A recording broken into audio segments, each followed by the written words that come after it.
ఈరోజు Venky social welfare society ఆశ్రమంలో అన్నదానం చేయవారు కోనంకి గ్రామ వాస్తవ్యులు శ్రీ కొర్రపాటి కాజారావు గారు మాధవి గార్ల రోజు సందర్భంగా మరియు యదనపూడి వాస్తవ్యులు శ్రీ ముద్దాన శ్రీనివాసరావు గారు లక్ష్మీ పద్మావతి గార్ల పెళ్లి రోజు మరియు శ్రీహర్షిని విద్యా సంస్థల చైర్మన్ గారు శ్రీ గోరంట్ల రవికుమార్ గారు కవిత పెళ్లి రోజు సందర్భంగా ఆశ్రమంలో వృద్ధులకు అన్నదాన కార్యక్రమాన్ని జరుపుతున్నారు.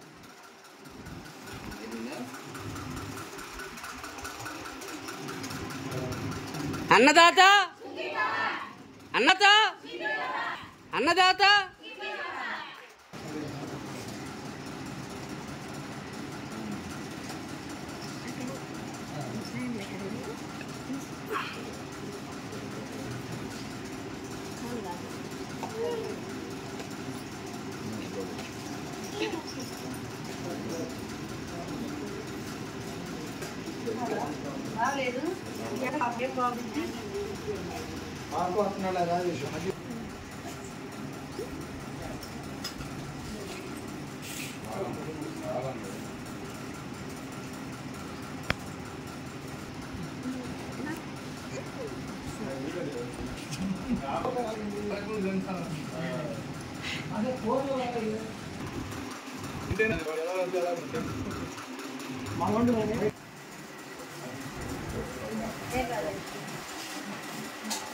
కాజారావు సార్ గారికి ఆశ్రమం తరపున పెళ్లి రోజు శుభాకాంక్షలు చేస్తాం.